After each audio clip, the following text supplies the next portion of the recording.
मालती बाहर से तितली है, भीतर से मधुमक्खी। उसके जीवन में हंसी ही हंसी नहीं है। केवल गुड़ खाकर कौन जी सकता है, और जिए भी तो वह कोई सुखी जीवन न होगा। वह हंसती है इसलिए कि उसे इसके भी दाम मिलते हैं। उसका चहकना और चमकना इसलिए नहीं है कि वह चहकने को ही जीवन समझती है, या उसने निजत्व को अपनी आंखों में इतना बढ़ा लिया है कि जो कुछ करे अपने ही लिए करे। नहीं, वह इसलिए चहकती है और विनोद करती है कि इससे उसके कर्तव्य का भार कुछ हल्का हो जाता है। उसके बाप उन विचित्र जीवों में थे जो केवल जबान की मदद से लाखों के वारे न्यारे करते थे। बड़े बड़े जमींदारों और रईसों की जायदाद बिकवाना, उन्हें कर्ज दिलाना या उनके मुआमलों का अफसरों से मिलकर तय करा देना, यही उनका व्यवसाय था। दूसरे शब्दों में दलाल थे। इस वर्ग के लोग बड़े प्रतिभावान होते हैं। जिस काम से कुछ मिलने की आशा हो वह उठा लेंगे और किसी न किसी तरह उसे निभा भी देंगे। किसी राजा की शादी किसी राजकुमारी से ठीक करवा दी और 10-20 हजार उसी में मार लिए।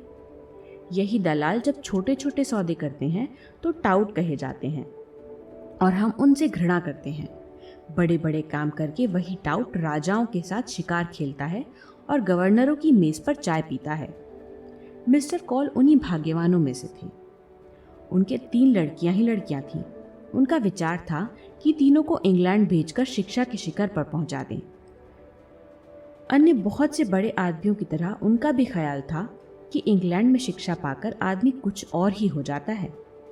शायद वहाँ की जलवायु में बुद्धि को तेज कर देने की कोई शक्ति है, मगर उनकी यह कामना 1/3 से ज़्यादा पूरी न हुई। मालती इंग्लैंड में ही थी कि उन पर फालिस गिरा और बेकाम कर गया। अब बड़ी मुश्किल से 2 आदमियों के सहारे उठते बैठते थे। ज़बान तो बिल्कुल बंद ही हो गई, और जब ज़बान ही बंद हो गई तो आमदनी भी बंद हो गई। जो कुछ थी ज़बान की ही कमाई थी। कुछ बचा कर रखने की उनकी आदत न थी। अनियमित आय थी और अनियमित खर्च था। इसलिए इधर कई साल से बहुत तंगहाल हो रहे थे। सारा दायित्व मालती पर आ पड़ा। मालती के 400-500 रुपए में वह भोग विलास और ठाट बाट तो क्या निपटा।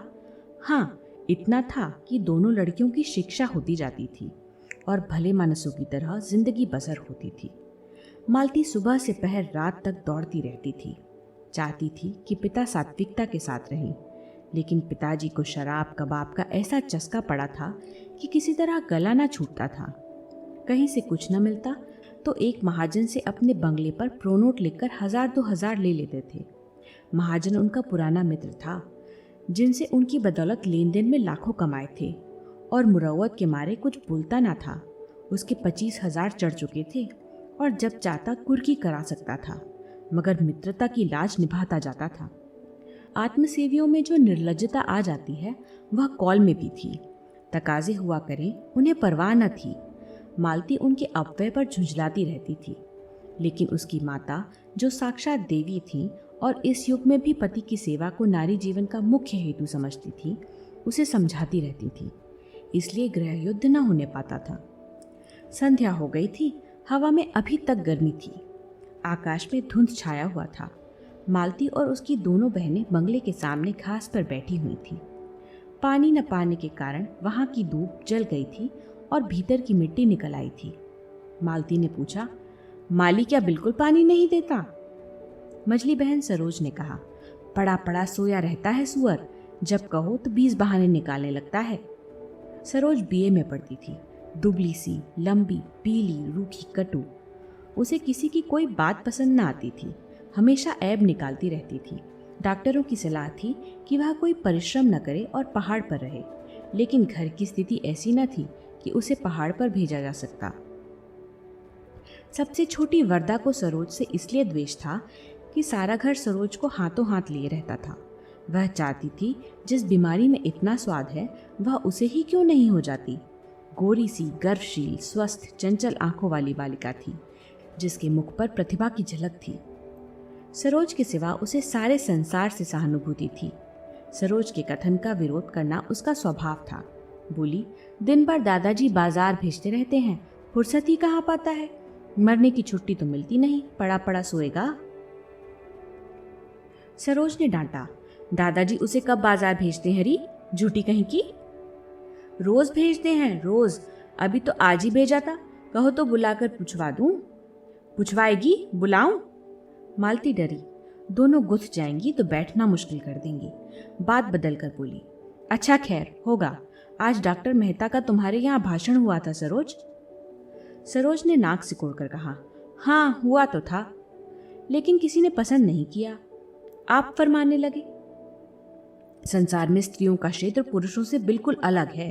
स्त्रियों का पुरुषों के क्षेत्र में आना इस युग का कलंक है। सब लड़कियों ने तालियां और सीटियां बजानी शुरू की। बेचारे लज्जित होकर बैठ गए। कुछ अजीब से आदमी मालूम होते हैं। आपने यहाँ तक कह डाला कि प्रेम केवल कथियों की कल्पना है, वास्तविक जीवन में इसका कहीं निशान नहीं। लेडी हुकू ने उनका खूब मजाक उड़ाया। मालती ने कटाक्ष किया, लेडी हुकू ने? इस विषय में वह भी कुछ बोलने का साहस रखती हैं? तुम्हें डॉक्टर साहब का भाषण आदि से अंत तक सुनना चाहिए था। उन्होंने दिल में लड़कियों को क्या समझा होगा? पूरा भाषण सुनने का सब्र किसे था? वह तो जैसे घाव पर नमक छिड़कते थे। फिर उन्हें बुलाया ही क्यों? आखिर उन्हें औरतों से कोई बैर तो है नहीं। जिस बात को हम सत्य समझते हैं उसी का तो प्रचार करते हैं। औरतों को खुश करने के लिए वह उनकी सी कहने वालों में नहीं है।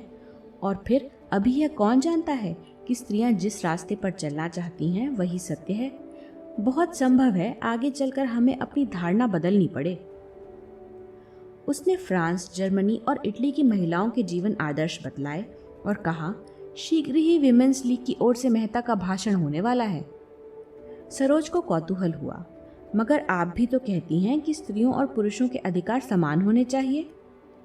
अब भी कहती हूँ, लेकिन दूसरे पक्ष वाले क्या कहते हैं यह भी तो सुनना चाहिए। संभव है हम ही गलती पर हों। यह लीग इस नगर की नई संस्था है और मालती के उद्योग से खुली है। नगर की सभी शिक्षित महिलाएं उसमें शरीक हैं। मेहता के पहले भाषण ने महिलाओं में बड़ी हलचल मचा दी थी और लीग ने निश्चय किया था कि उनका खूब दंदा शिकन जवाब दिया जाए। मालती ही पर यह भार डाला गया था।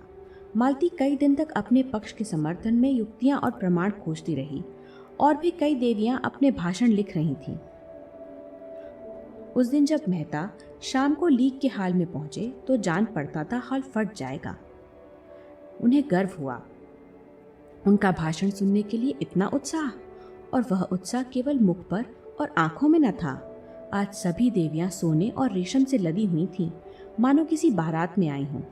मेहता को परास्त करने के लिए पूरी शक्ति से काम लिया गया था, और यह कौन कह सकता है कि जगमगाहट शक्ति का अंग नहीं है।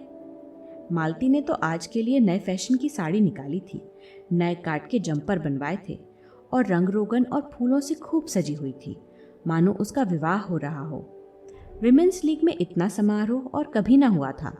डॉक्टर मेहता अकेले थे, फिर भी देवियों के दिल कांप रहे थे। सत्य की एक चिंगारी असत्य के एक पहाड़ को भस्म कर सकती है। सबसे पीछे की सफ में मिर्जा और खन्ना और संपादक जी भी विराज रहे थे। राय साहब भाषण शुरू करने के बाद आए और पीछे खड़े हो गए। मिर्जा ने कहा, आ जाइए आप भी, खड़े कब तक रहिएगा? राय साहब बोले, नहीं भाई, यहाँ मेरा दम घुटने लगेगा। तो मैं खड़ा होता हूँ, आप बैठिए। राय साहब ने उनके कंधे दबाए। तकल्लुफ नहीं, बैठे रहिए, मैं थक जाऊंगा तो आपको उठा दूंगा और बैठ जाऊंगा। अच्छा, मिस मालती सभानेत्री हुई? खन्ना साहब कुछ इनाम दिलवाइए। खन्ना ने रोनी सूरत बनाकर कहा, अब मिस्टर मेहता पर निगाह है, मैं तो गिर गया। मिस्टर मेहता का भाषण शुरू हुआ। देवियों, जब मैं इस तरह आपको संबोधित करता हूं तो आपको कोई बात खटकती नहीं। आप इस सम्मान को अपना अधिकार समझती हैं, लेकिन आपने किसी महिला को पुरुषों के प्रति देवता का व्यवहार करते सुना है? उसे आप देवता कहें तो वह समझेगा आप उसे बना रही हैं। आपके पास दान देने के लिए दया है, श्रद्धा है, त्याग है। पुरुष के पास दान देने के लिए क्या है? वह देवता नहीं, लेवता है। वह अधिकार के लिए हिंसा करता है, संग्राम करता है, कलह करता है। तालियां बजी। राय साहब ने कहा, औरतों को खुश करने का इसने कितना अच्छा ढंग निकाला। बिजली संपादक को बुरा लगा। कोई नई बात नहीं, मैं कितनी ही बार यह भाव व्यक्त कर चुका हूं। मेहता आगे बढ़े, इसलिए जब मैं देखता हूं हमारी उन्नत विचारों वाली देवियां उस दया और श्रद्धा और त्याग के जीवन से असंतुष्ट होकर संग्राम और कलह और हिंसा के जीवन की ओर दौड़ रही हैं और समझ रही हैं कि यही सुख का स्वर्ग है, तो मैं उन्हें बधाई नहीं दे सकता। मिसेस खन्ना ने मालती की ओर सगर्व नेत्रों से देखा। मालती ने गर्दन झुका ली। खुर्शीद बोले, अब कहिए, मेहता दिलेर आदमी है, सच्ची बात कहता है और मुंह पर। बिजली संपादक ने नाक सिकोड़ी। अब वह दिन लद गए जब देवियां इन चकमों में आ जाती थीं। उनके अधिकार हड़पते जाओ और कहते जाओ, आप तो देवी हैं, लक्ष्मी हैं, माता हैं। मेहता आगे बढ़े। स्त्री को पुरुष के रूप में, पुरुष के कर्म में रत देखकर मुझे उसी तरह वेदना होती है जैसे पुरुष को स्त्री के रूप में, स्त्री के कर्म करते देखकर। मुझे विश्वास है ऐसे पुरुषों को आप अपने विश्वास और प्रेम का पात्र नहीं समझती, और मैं आपको विश्वास दिलाता हूँ ऐसी स्त्री भी पुरुष के प्रेम और श्रद्धा का पात्र नहीं बन सकती। खन्ना के चेहरे पर दिल की खुशी चमक उठी। राय साहब ने चुटकी ली। आप बहुत खुश हैं खन्ना जी। खन्ना बोले, मालती मिले तो पूछूं, अब कहिए। मेहता आगे बढ़े। मैं प्राणियों के विकास में स्त्री के पद को पुरुष के पद से श्रेष्ठ समझता हूँ, उसी तरह जैसे प्रेम और त्याग और श्रद्धा को हिंसा और संग्राम और कलह से श्रेष्ठ समझता हूँ। अगर हमारी देवियाँ सृष्टि और पालन के देव मंदिर में हिंसा और कलह के दानव क्षेत्र में आना चाहती हैं, तो उससे समाज का कल्याण न होगा। मैं इस विषय में दृढ़ हूँ। पुरुष ने अपने अभिमान में अपनी दानवी कीर्ति को अधिक महत्व दिया है। वह अपने भाई का स्वत्व छीनकर और उसका रक्त बहाकर समझने लगा, उसने बहुत बड़ी विजय पाई। जिन शिशुओं को देवियों ने अपने रक्त से सिरजा और पाला, उन्हें बम और मशीन गन और सहस्त्रों टैंकों का शिकार बनाकर वह अपने को विजेता समझता है। और जब हमारी ही माताएं उसके माथे पर केसर का तिलक लगाकर और उसे अपने असीसों का कवच पहनाकर हिंसा क्षेत्र में भेजती हैं, तो आश्चर्य है कि पुरुष ने विनाश को ही संसार के कल्याण की वस्तु समझा और उसकी हिंसा प्रवृत्ति दिन दिन बढ़ती गई। और आज हम देख रहे हैं कि यह दानवता प्रचंड होकर समस्त संसार को रौंदती, प्राणियों को कुचलती, हरे भरे खेतों को जलाती और गुलजार बस्तियों को वीरान करती चली जाती है। देवियों, मैं आपसे पूछता हूँ, क्या आप इस दानव लीला में सहयोग देकर इस संग्राम क्षेत्र में उतरकर संसार का कल्याण करेंगी? मैं आपसे विनती करता हूँ, नाश करने वालों को अपने काम करने दीजिए। आप अपने धर्म का पालन किए जाइए। खन्ना बोले, मालती की तो गर्दन ही नहीं उठती। राय साहब ने इन विचारों का समर्थन किया। मेहता कहते तो यथार्थ ही हैं। बिजली संपादक बिगड़े, मगर कोई बात तो नहीं कही। नारी आंदोलन के विरोधी इन्हीं ऊटपटांग बातों की शरण लिया करते हैं। मैं इसे मानता ही नहीं कि त्याग और प्रेम से संसार ने उन्नति की। संसार ने उन्नति की है पौरुष से, पराक्रम से, बुद्धि बल से, तेज से। खुर्शीद ने कहा, अच्छा सुनने दीजिए, या अपनी ही गाया जाइएगा। मेहता का भाषण जारी था। देवियों, मैं उन लोगों में नहीं हूं जो कहते हैं स्त्री और पुरुष में समान शक्तियां हैं, समान प्रवृत्तियां हैं और उनमें कोई विभिन्नता नहीं है। इससे भयंकर असत्य की मैं कल्पना नहीं कर सकता। यह वह असत्य है जो युग युगांतरों से संचित अनुभव को उसी तरह ढक लेना चाहता है जैसे बादल का एक टुकड़ा सूर्य को ढक लेता है। मैं आपको सचेत किए देता हूँ कि आप इस जाल में न फंसें। स्त्री पुरुष से उतनी ही श्रेष्ठ है जितना प्रकाश अंधेरे से। मनुष्य के लिए क्षमा और त्याग और अहिंसा जीवन के उच्चतम आदर्श हैं। नारी इस आदर्श को प्राप्त कर चुकी है। पुरुष धर्म और अध्यात्म और ऋषियों का आश्रय लेकर इस लक्ष्य पर पहुंचने के लिए सदियों से जोर मार रहा है, पर सफल नहीं हो सका। मैं कहता हूँ उसका सारा आध्यात्म और योग एक तरफ और नारियों का त्याग एक तरफ। तालियां बजीं, हॉल हिल उठा। राय साहब ने गदगद होकर कहा, मेहता वही कहते हैं जो उनके दिल में है। ओंकारनाथ ने टीका की, लेकिन बातें सभी पुरानी हैं, सड़ी हुई। पुरानी बात भी आत्मबल के साथ कही जाती है तो नई हो जाती है। जो 1000 रुपये हर महीने फटकार कर विलास में उड़ाता हो, उसमें आत्मबल जैसी वस्तु नहीं रह सकती। यह केवल पुराने विचार और नारियों और पुरुषों को प्रसन्न करने के ढंग हैं। खन्ना ने मालती की ओर देखा। यह क्यों फूली जा रही है? इन्हें तो शर्माना चाहिए। खुर्शीद ने खन्ना को उकसाया। अब तुम भी एक तकरीर कर डालो खन्ना, नहीं मेहता तुम्हें उखाड़ फेंकेगा। आधा मैदान तो उसने अभी मार लिया है। खन्ना खिसिया कर बोले, मेरी न कहिए, मैंने ऐसी कितनी चिड़िया फंसा कर छोड़ दी हैं। राय साहब ने खुर्शीद की तरफ आंख मारकर कहा, आजकल आप महिला समाज की तरफ आते जाते हैं, सच कहना कितना चंदा किया। खन्ना पर झेंप छा गई। मैं ऐसे समाजों को चंदों में नहीं दिया करता जो कला का ढोंग रचकर दुराचार फैलाते हैं। मेहता का भाषण जारी था। पुरुष कहता है, जितने दार्शनिक और वैज्ञानिक आविष्कारक हुए हैं वह सब पुरुष थे, जितने बड़े बड़े महात्मा हुए हैं वह सब पुरुष थे, सभी योद्धा, सभी राजनीति के आचार्य, बड़े बड़े नाविक, सब कुछ पुरुष थे। लेकिन इन बड़े बड़ों के समूहों ने मिलकर किया क्या? महात्माओं और धर्म प्रवर्तकों ने संसार में रक्त की नदियां बहाने और वैमनस्य की आग भड़काने के सिवा और क्या किया? योद्धाओं ने भाइयों की गर्दन काटने के सिवा और क्या यादगार छोड़ी? राजनीतिज्ञों की निशानी अब केवल लुप्त साम्राज्यों के खंडहर रह गए हैं और आविष्कारकों ने मनुष्य को मशीन का गुलाम बना देने के सिवा और क्या समस्या हल कर दी? पुरुषों की इस रची हुई संस्कृति में शांति कहाँ है, सहयोग कहाँ है? ओंकारनाथ उठ कर जाने को हुए। विलासियों के मुंह से बड़ी बड़ी बातें सुनकर मेरी देह भस्म हो जाती है। खुर्शीद ने उनका हाथ पकड़कर बैठाया। आप भी संपादक जी निरे पोंगा ही रहे। अजी यह दुनिया है जिसके जी में जो आता है बकता है। कुछ लोग सुनते हैं और तालियां बजाते हैं। चलिए किस्सा खत्म।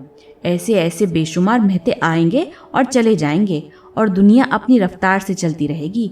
बिगड़ने की कौन सी बात है? असत्य सुनकर मुझसे सहा नहीं जाता। राय साहब ने उन्हें और चढ़ाया। कुलटा के मुंह से सतियों की सी बात सुनकर किसका जी न जलेगा? ओंकारनाथ फिर बैठ गए। मेहता का भाषण जारी था। मैं आपसे पूछता हूं, क्या बाज को चिड़ियों का शिकार करते देखकर हंस को यह शोभा देगा कि वह मानसरोवर की आनंदमयी शांति को छोड़कर चिड़ियों का शिकार करने लगे? और अगर वह शिकारी बन जाए तो उसे बधाई देंगी? हंस के पास उतनी तेज चोंच नहीं है, उतने तेज चंगुल नहीं है, उतनी तेज आंखें नहीं हैं, उतने तेज पंख नहीं हैं और उतनी तेज रक्त की प्यास नहीं है। उन अस्त्रों का संचय करने में उसे सदियां लग जाएंगी। फिर भी वह बाज बन सकेगा या नहीं, इसमें संदेह है। मगर बाज बने या न बने, वह हंस न रहेगा। वह हंस जो मोती चुगता है। खुर्शीद ने टीका की, यह तो शायरों की सी दलीलें हैं। मादा बाज भी उसी तरह शिकार करती है जैसे नरबाज। ओंकारनाथ प्रसन्न हो गए। उस पर आप फिलोसफर बनते हैं इसी तर्क के बल पर। खन्ना ने दिल का गुबार निकाला। फिलोसफर नहीं, फिलोसफर की दुम है। फिलोसफर वह है जो। ओंकारनाथ ने बात पूरी की, जो सत्य से जौ भर भी न टले। खन्या को यह समस्या पूर्ति नहीं रुची। मैं सत्यवती नहीं जानता, मैं तो फिलोसफर उसे कहता हूं जो फिलोसफर हो सच्चा। खुर्शीद ने दाद दी। फिलोसफर की आपने कितनी सच्ची तारीफ की है। वाह सुभान अल्लाह। फिलोसफर वह है जो फिलोसफर हो, क्यों न हो। मेहता आगे चले। मैं नहीं कहता देवियों को विद्या की जरूरत नहीं है और पुरुषों से अधिक। मैं नहीं कहता देवियों को शक्ति की जरूरत नहीं है और पुरुषों से अधिक। लेकिन वह विद्या और वह शक्ति नहीं जिससे पुरुषों ने संसार को हिंसा क्षेत्र बना डाला है। अगर वही विद्या और वही शक्ति आप भी ले लेंगी तो संसार मरुस्थल हो जाएगा। आपकी विद्या और आपका अधिकार हिंसा और विध्वंस में नहीं, सृष्टि और पालन में है। क्या आप समझती हैं वोटों से मानव जाति का उद्धार होगा या दफ्तरों में और अदालतों में जबान और कलम चलाने से? इन नकली अप्राकृतिक विनाशकारी अधिकारों के लिए आप वह अधिकार छोड़ देना चाहती हैं जो आपको प्रकृति ने दिए हैं। सरोज अब तक बड़ी बहन के अदब से जब्त किए बैठी थी। अब न रहा गया। फुफकार उठी, हमें वोट चाहिए पुरुषों के बराबर। और कई युवतियों ने हाक लगाई, वोट वोट। ओंकारनाथ ने खड़े होकर ऊंचे स्वर से कहा, नारी जाति के विरोधियों की पगड़ी नीची हो। मालती ने मेज पर हाथ पटक कर कहा, शांत रहो। जो लोग पक्ष या विपक्ष में कुछ कहना चाहेंगे उन्हें पूरा अवसर दिया जाएगा। मेहता बोले, वोट नए युग का माया जाल है, मरीचिका है, कलंक है, धोखा है। उसके चक्कर में पड़कर आप न इधर की होंगी न उधर की। कौन कहता है कि आपका क्षेत्र संकुचित है और उसमें आपको अभिव्यक्ति का अवकाश नहीं मिलता? हम सभी पहले मनुष्य हैं, पीछे और कुछ। हमारा जीवन हमारा घर है, वहीं हमारी सृष्टि होती है, वहीं हमारा पालन होता है, वहीं जीवन के सारे व्यापार होते हैं। अगर वह क्षेत्र परिमित है तो अपरिमित कौन सा क्षेत्र है? क्या यह संघर्ष जहाँ संगठित अपहरण है, जिस कारखाने में मनुष्य और उसका भाग्य बनता है, उसे छोड़कर आप उन कारखानों में जाना चाहती हैं जहाँ मनुष्य पीसा जाता है, जहाँ उसका रक्त निकाला जाता है? मिर्जा ने टोका, पुरुषों के जुल्म ने ही उनमें बगावत की यह स्पिरिट पैदा की है। मेहता बोले, बेशक पुरुषों ने अन्याय किया है, लेकिन उसका यह जवाब नहीं है। अन्याय को मिटाइए, लेकिन अपने को मिटा कर नहीं। मालती बोली, नारियां इसलिए अधिकार चाहती हैं कि उनका सदुपयोग करें और पुरुषों को उनका दुरुपयोग करने से रोकें। मेहता ने उत्तर दिया, संसार में सबसे बड़े अधिकार सेवा और त्याग से मिलते हैं और वह आपको मिले हुए हैं। उन अधिकारों के सामने वोट कोई चीज़ नहीं। मुझे खेद है, हमारी बहनें पश्चिम का आदर्श ले रही हैं, जहाँ नारी ने अपना पद खो दिया है और स्वामिनी से गिरकर विलास की वस्तु बन गई है। पश्चिम की स्त्री स्वच्छंद होना चाहती है, इसलिए कि वह अधिक से अधिक विलास कर सकें। हमारी माताओं का आदर्श कभी विलास नहीं रहा। उन्होंने केवल सेवा के अधिकार से सदैव गृहस्थी का संचालन किया है। पश्चिम में जो चीज़ें अच्छी हैं वह उनसे लीजिए। संस्कृति में सदैव आदान प्रदान होता आया है, लेकिन अंधी नकल तो मानसिक दुर्बलता का ही लक्षण है। पश्चिम की स्त्री आज गृह स्वामिनी नहीं रहना चाहती। भोग की विदग्ध लालसा ने उसे उच्च श्रृंखल बना दिया है। वह अपनी लज्जा और गरिमा को, जो उसकी सबसे बड़ी विभूति थी, चंचलता और आमोद प्रमोद पर होम कर रही है। जब मैं वहाँ की शिक्षित बालिकाओं को अपने रूप का या भरी हुई गोल बाहों या अपने नग्नता का प्रदर्शन करते देखता हूँ तो मुझे उन पर दया आती है। उनकी लालसाओं ने उन्हें इतना पराभूत बना दिया है कि वे अपने लज्जा की भी रक्षा नहीं कर सकती। नारी की इससे अधिक और क्या अधोगति हो सकती है? राय साहब ने तालियां बजाईं। हाल तालियों से गूंज उठा, जैसे पटाखों की लड़ियां छूट रही हों। मिर्जा साहब ने संपादक जी से कहा, इसका जवाब तो आपके पास भी ना होगा। संपादक जी ने विरक्त मन से कहा, सारे व्याख्यान में उन्होंने यही एक बात सत्य कही है। तब तो आप भी मेहता के मुरीद हुए? जी नहीं, अपने लोग किसी के मुरीद नहीं होते। मैं इसका जवाब ढूंढ निकालूंगा, बिजली में देखिएगा। इसके माने यह है कि आप हक की तलाश नहीं करते, सिर्फ अपने पक्ष के लिए लड़ना चाहते हैं। राय साहब ने आड़े हाथों लिया, इसी पर आपको अपने सत्य प्रेम का अभिमान है? संपादक जी अविचल रहे। वकील का काम अपने मुवक्किल का हित देखना है, सत्य या असत्य का निराकरण नहीं। तो यूँ कहिए कि आप औरतों के वकील हैं। मैं उन सभी लोगों का वकील हूँ जो निर्बल हैं, निस्सहाय हैं, पीड़ित हैं। बड़े बेहया हो यार, मेहता जी कह रहे थे। और यह पुरुषों का षड्यंत्र है, देवियों को ऊंचे शिखर से खींचकर अपने बराबर बनाने के लिए उन पुरुषों का जो कायर हैं, जिनमें वैवाहिक जीवन का दायित्व संभालने की क्षमता नहीं है, जो स्वच्छंद काम क्रीड़ा की तरंगों में सांडों की भांति दूसरों की हरी भरी खेती में मुंह डालकर अपनी कुत्सित लालसाओं को तृप्त करना चाहते हैं। पश्चिम में इनका षड्यंत्र सफल हो गया और देवियां तितलियां बन गईं।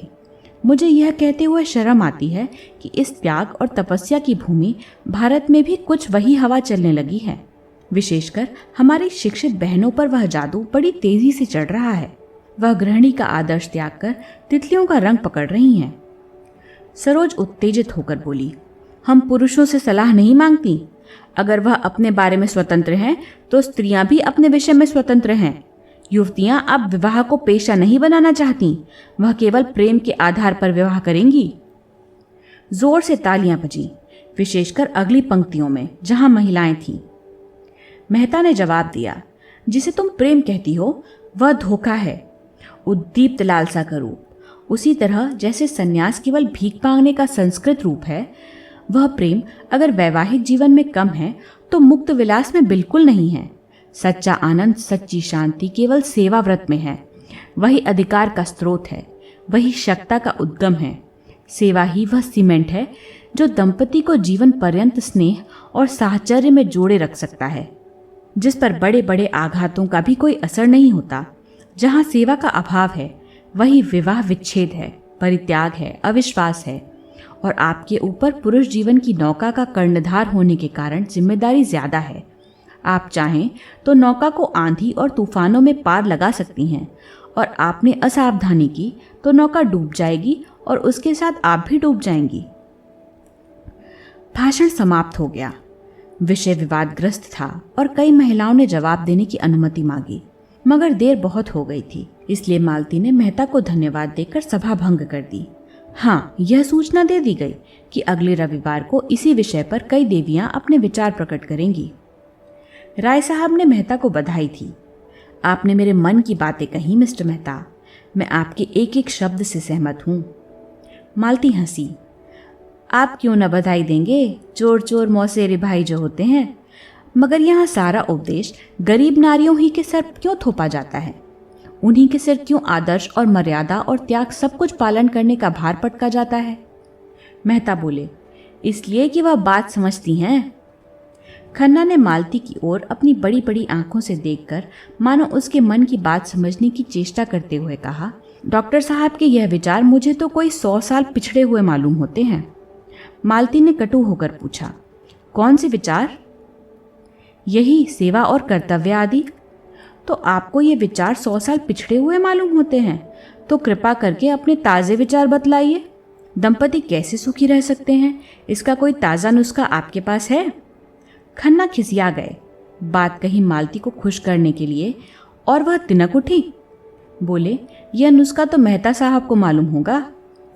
डॉक्टर साहब ने तो बतला दिया, और आपके ख्याल में वह 100 साल पुराना है, तो नया नुस्खा आपको बतलाना चाहिए। आपको ज्ञात नहीं कि दुनिया में ऐसी बहुत सी बातें हैं जो कभी पुरानी हो ही नहीं सकती। समाज में इस तरह की समस्याएं हमेशा उठती रहती हैं और हमेशा उठती रहेंगी। मिसेस खन्ना बरामदे में चली गई थी। मेहता ने उनके पास जाकर प्रणाम करते हुए पूछा, मेरे भाषण के विषय में आपकी क्या राय है? मिसेस खन्ना ने आंखें झुकाकर कहा, अच्छा था, बहुत अच्छा, मगर अभी आप अविवाहित हैं। तभी नारियां देवियां हैं, श्रेष्ठ हैं, कर्णधार हैं। विवाह कर लीजिए तो पूछूंगी। अब नारियां क्या हैं? और विवाह आपको करना पड़ेगा, क्योंकि आप विवाह से मुंह चुराने वाले मर्दों को कायर कह चुके हैं। मेहता हंसे, उसी के लिए तो जमीन तैयार कर रहा हूं। मिस मालती से जोड़ा भी अच्छा है। शर्त यही है कि वह कुछ दिन आपके चरणों में बैठकर आपसे नारी धर्म सीखें। वही स्वार्थी पुरुषों की बात। आपने पुरुष कर्तव्य सीख लिया है। यही सोच रहा हूं किससे सीखूं। मिस्टर खन्ना आपको बहुत अच्छी तरह सिखा सकते हैं। मेहता ने कहा मारा, नहीं, मैं पुरुष कर्तव्य भी आप ही से सीखूंगा। अच्छी बात है, मुझी से सीखिए। पहली बात यही है कि भूल जाइए कि नारी श्रेष्ठ है और सारी जिम्मेदारी उसी पर है। श्रेष्ठ पुरुष है और उसी पर गृहस्थी का सारा भार है। नारी में सेवा और संयम और कर्तव्य सब कुछ वही पैदा कर सकता है। अगर उसमें इन बातों का अभाव है तो नारी में भी अभाव रहेगा। नारियों में आज तो यह विद्रोह है। इसका कारण पुरुष का इन गुणों से शून्य हो जाना है। मिर्जा साहब ने आकर मेहता को गोद में उठा लिया और बोले, मुबारक। मेहता ने प्रश्न की आंखों से देखा, आपको मेरी तकरीर पसंद आई? तकरीर तो खैर जैसी थी वैसी थी, मगर कामयाब खूब रही। आपने परी को शीशे में उतार लिया। अपनी तकदीर सराहिए कि जिसने आज तक किसी को मुंह नहीं लगाया वह आपका कलमा पढ़ रही है। मिसेस खन्ना दबी जबान से बोली, जब नशा ठहर जाए तो कहिए। मेहता ने विरक्त भाव से कहा, मेरे जैसे किताब के कीड़ों को कौन औरत पसंद करेगी देवी जी? मैं तो पक्का आदर्शवादी हूँ। मिसेस खन्ना ने अपने पति को कार की तरफ जाते देखा तो उधर चली गईं। मिर्जा भी बाहर निकल गए। मेहता ने मंच पर से अपनी छड़ी उठाई और बाहर जाना चाहते थे कि मालती ने आकर उनका हाथ पकड़ लिया और आग्रह भरी आंखों से बोली, आप अभी नहीं जा सकते, चलिए पापा से आपकी मुलाकात कराऊं और आज वहीं खाना खाइए। मेहता ने कान पर हाथ रखकर कहा, नहीं, मुझे क्षमा कीजिए, वहाँ सरोज मेरी जान खा जाएगी। मैं इन लड़कियों से बहुत घबराता हूँ। नहीं नहीं, मैं जिम्मा लेती हूँ, जो वह मुँह भी खोले। अच्छा आप चलिए, मैं थोड़ी देर में आऊँगा। जी नहीं, यह ना होगा, मेरी कार सरोज लेकर चल दी। आप मुझे पहुँचाने तो चलेंगे ही। दोनों मेहता की कार में बैठे। कार चली। एक क्षण बाद मेहता ने पूछा, मैंने सुना है खन्ना साहब अपनी बीवी को मारा करते हैं। तब से मुझे इनकी सूरत से नफरत हो गई। जो आदमी इतना निर्दयी हो उसे मैं आदमी नहीं समझता। उस पर आप नारी जाति के बड़े हितैषी बनते हैं। तुमने उन्हें कभी समझाया नहीं? मालती उद्विग्न होकर बोली, ताली हमेशा 2 हथेलियों से बजती हैं, यह आप भूल जाते हैं। मैं तो ऐसे किसी कारण की कल्पना ही नहीं कर सकता कि कोई पुरुष अपनी स्त्री को मारे, चाहे स्त्री कितनी ही बदजबान हो। हाँ, कितनी ही। तो आप एक नए किस्म के आदमी हैं। अगर मर्द बदमिजाज है तो तुम्हारी राय में उस मर्द पर हंटरों की बौछार करनी चाहिए, क्यों? स्त्री जितनी क्षमाशील हो सकती है, पुरुष नहीं हो सकता। आपने खुद आज यह बात स्वीकार की है। तो औरत की क्षमाशीलता का यही पुरस्कार है। मैं समझता हूँ तुम खन्ना को मुंह लगाकर उसे और भी शह देती हो। तुम्हारा वह जितना आदर करता है, तुमसे उसे जितनी भक्ति है, उसके बल पर तुम बड़ी आसानी से उसे सीधा कर सकती हो, मगर तुम उसकी सफाई देकर स्वयं उस अपराध में शरीक हो जाती हो। मालती उत्तेजित होकर बोली, तुमने इस समय यह प्रसंग व्यर्थ ही छेड़ दिया। मैं किसी की बुराई नहीं करना चाहती, मगर अभी आपने गोविंदी देवी को पहचाना नहीं। आपने उनकी भोली भाली शांत मुद्रा देखकर समझ लिया वह देवी हैं। मैं उन्हें उतना ऊंचा स्थान नहीं देना चाहती। उन्होंने मुझे बदनाम करने का जितना प्रयत्न किया है, मुझ पर जैसे जैसे आघात किए हैं, वह बयान करूं तो आप दंग रह जाएंगे, और तब आपको मानना पड़ेगा कि ऐसी औरत के साथ यही व्यवहार होना चाहिए। आखिर उन्हें आपसे जो इतना द्वेष है, इसका कोई कारण तो होगा। कारण उनसे पूछिए, मुझे किसी के दिल का हाल क्या मालूम। उनसे बिना पूछे भी अनुमान किया जा सकता है, और वह यह है, अगर कोई पुरुष मेरे और मेरी स्त्री के बीच आने का साहस करे तो मैं उसे गोली मार दूंगा, और उसे न मार सकूंगा तो अपने छाती में मार लूंगा। इसी तरह अगर मैं किसी स्त्री को अपनी और अपनी स्त्री के बीच में लाना चाहूं तो मेरी पत्नी को भी अधिकार है कि वह जो चाहे करे। इस विषय में मैं कोई समझौता नहीं कर सकता। यह अवैज्ञानिक मनोवृत्ति है जो हमने अपने बनैले पूर्वजों से पाई है, और आजकल कुछ लोग इसे असभ्य और असामाजिक व्यवहार कहेंगे, लेकिन मैं अभी तक उस मनोवृत्ति पर विजय नहीं पा सका और न पाना चाहता हूँ। इस विषय में मैं कानून की परवाह नहीं करता। मेरे घर में मेरा कानून है। मालती ने तीव्र स्वर में पूछा, लेकिन आपने यह अनुमान कैसे कर लिया कि मैं आपके शब्दों में खन्ना और गोविंदी के बीच आना चाहती हूँ? आप ऐसा अनुमान करके मेरा अपमान कर रहे हैं। मैं खन्ना को अपने जूतियों की नोक के बराबर भी नहीं समझती। मेहता ने तिनक कर कहा, दुनिया को दूसरों को बदनाम करने में मजा आता है। यह उसका स्वभाव है। मैं उसका स्वभाव कैसे बदल दूं? लेकिन यह व्यर्थ का कलंक है। हाँ, मैं इतना बेमुरवत नहीं हूं कि खन्ना को अपने पास आते देखकर धुतकार देती। मेरा काम ही ऐसा है कि मुझे सभी का स्वागत और सत्कार करना पड़ता है।